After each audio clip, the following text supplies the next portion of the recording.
पत्रात आपलं स्वागत आहे। सोलापूर शहरातील प्रत्येक घरावर आता महापालिकेच्या वतीनं QR कोड लावण्यात येत आहे। कचरा गोळा करणाऱ्या घंटागाड्यातील कर्मचारी कचरा गाडीत टाकल्यानंतर हा QR कोड स्कॅन करणार आहेत। त्यामुळे आता घंटागाड्यांना वेळ पाळावी लागणार आहे। शहरातून रोज सुमारे 300 टन कचरा उचलला जातो। या कचऱ्याच्या वजनावर मक्तेदाराचे बिल काढले जाते।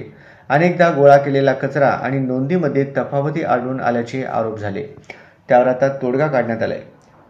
घंटागाड्यांच्या माध्यमातून शहरातील किती घरे किंवा व्यावसायिक आस्थापनातून कचरा उचलला गेला याची माहिती महापालिकेस मिळणार आहे। तसेच घंटागाडी एखाद्या परिसरात गेली की नाही हे देखील कळणार आहे। अस्वच्छता व कचरा यामुळे रोगराई व दुर्गंधी तसेच प्रदूषणयुक्त वातावरणाची निर्मिती होते।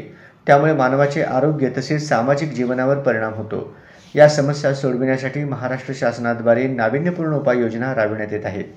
त्या अंतर्गत स्वच्छ महाराष्ट्र अभियानात शहरातील मालमत्तांवर अर्थात घरोघरी विशिष्ट कोड अर्थात QR कोडची प्लेट लावली जात आहे।